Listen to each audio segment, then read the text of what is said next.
Alguma vez você já pensou em fazer harmonização da face, preenchimento, se teve medo de ter necrose? Ou já ouviu alguém que teve isso? Ou já ouviu algum profissional falar sobre isso?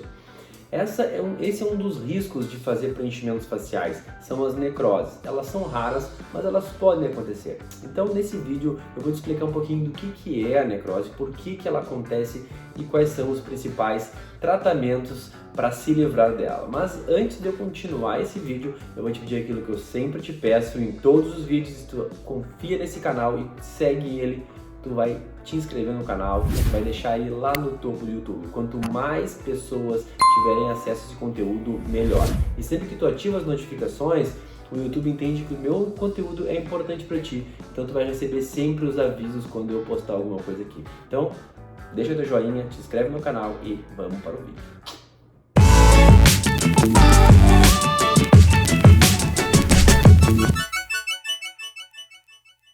Salve, salve galera! Vamos falar um pouquinho sobre necrose em preenchimentos faciais. Bom, a harmonização facial deu um boom no mercado, principalmente no mercado brasileiro. Muitas pessoas estão fazendo preenchimentos tanto com ácido hialurônico como com PMMA e outras substâncias que fazem voluminização do rosto. O que é isso? Dão volume em áreas onde nós não temos, modificam estruturas que nós temos no rosto que nós gostaríamos de modificar sem a necessidade de fazer procedimentos cirúrgicos. Até aí, ótimo. Porém, existem alguns riscos de realizar esses procedimentos. Claro que um profissional bem treinado, que tem um autoconhecimento, o risco diminui muito e muito. Porém, ainda existe. E muitas pessoas me perguntam do risco de necrose, que tem medo, que viu nas redes sociais. Então eu vou esclarecer um pouquinho para vocês aqui o que é a necrose, por que ela acontece e quais são os tratamentos. Toda vez que nós fazemos um preenchimento de face, seja ele com ácido hialurônico ou com PMMA ou outra substância, nós estamos injetando algo e dando volume dentro do tecido, tá? O nosso tecido ele é cheio de vasos sanguíneos, tanto artérias como veias. E muitas vezes quando se injeta esse líquido dentro do tecido, ele pode fazer duas coisas principais. A primeira é ser injetado dentro do vaso sanguíneo. Isso é prevenido com o uso de cânulas ou com o uso de agulhas para injetar, porém com aspiração. Sempre que nós injetamos vamos colocar o preenchedor, nós puxamos a seringa e deixamos ela de uns 10 segundos para ver se não vai entrar sangue e para ver se nós não estamos dentro do vaso sanguíneo.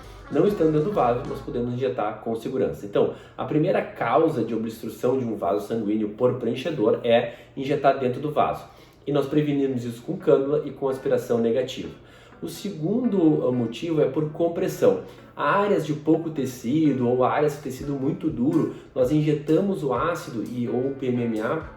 Eu não trabalho com PMMA, mas estou exemplificando porque é um tipo de material utilizado.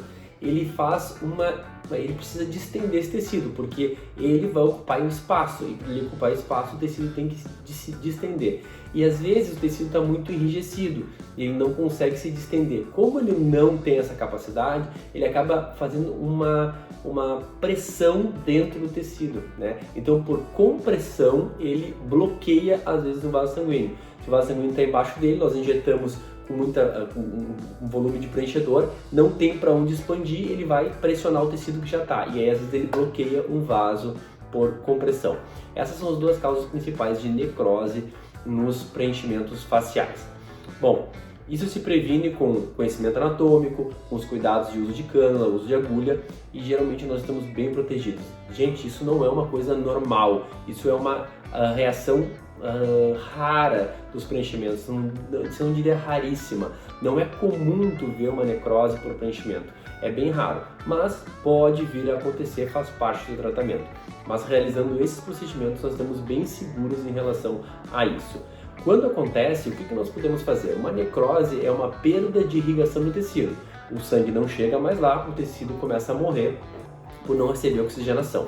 Alguns sinais acontecem na necrose, como por exemplo, começa a ficar esbranquiçado, né? A gente fica esbranquiçado. Não vamos confundir, quando nós fazemos uma anestesia, existe uma vasoconstrição e vai ocorrer uma vasoconstrição que vai ficar esbranquiçado.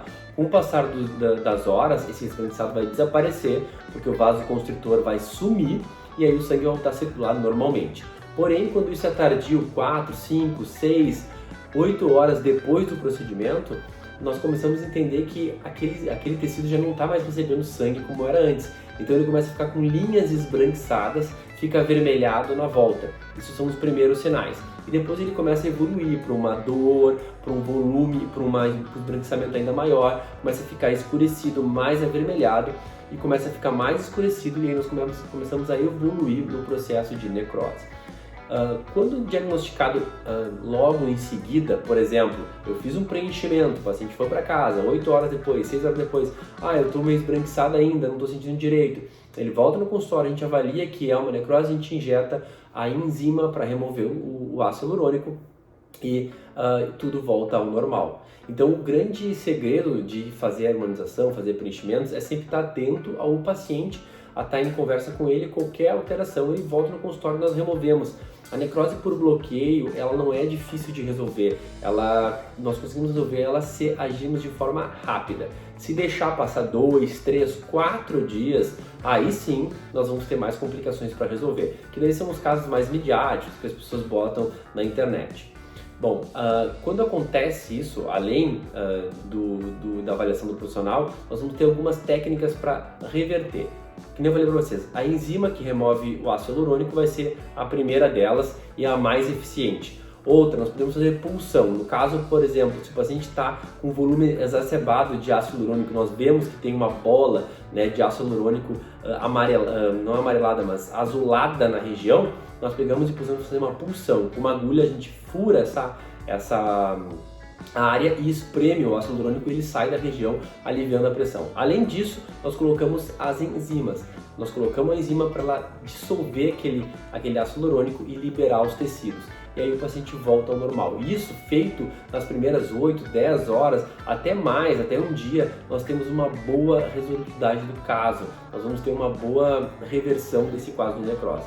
Se nós vamos pensar uma correção mais tardia, aí sim nós vamos pensar em outros procedimentos além da enzima para remover o ácido hialurônico, como câmara hiperbárica para fazer uma oxigenação melhor dos tecidos, ozonioterapia, entre outras técnicas que conseguem reverter o processo de necrose e melhorar a cicatrização do tecido quando já se passou mais tempo.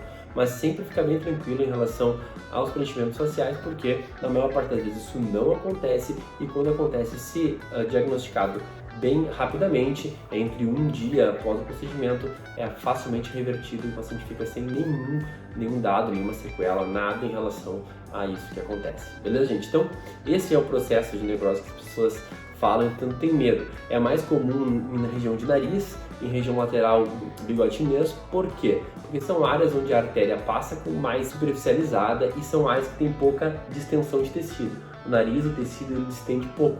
Então, quando colocado o ácido, ele tende a pressionar mais as regiões, que aí pode vir a ocasionar um bloqueio da irrigação sanguínea. Mas, que nem eu falei para vocês, isso é raro, e conhecendo bem a anatomia e fazendo um bom diagnóstico, a chance disso acontecer é muito, muito, muito baixa.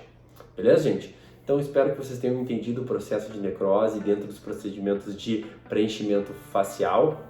Quando utilizado o PMMA é mais complicado, por isso que eu não utilizo PMMA, não aconselho a fazer PMMA no rosto, porque é definitivo, é muito difícil de remover, a remoção só cirúrgica, então eu utilizo sempre ácido hialurônico, que é fácil de reverter e é super biocompatível. Tem que fazer mais frequentemente, a cada ano, sim, mas também a segurança é muito maior. Então, se tu gostou desse vídeo, chegou até aqui, gostou das informações, deixa teu joinha, como eu te falei, quanto mais tu curtir esses vídeos, quanto mais tu interagir com o conteúdo aqui no YouTube, mais tu vai receber ele, mais tu vai ser avisado quando eu postar vídeos aqui. E se tem alguma dúvida ainda, deixa teu comentário aqui nesse vídeo que eu vou ter prazer em te responder. Sou o Dr. Thales e esse é meu canal.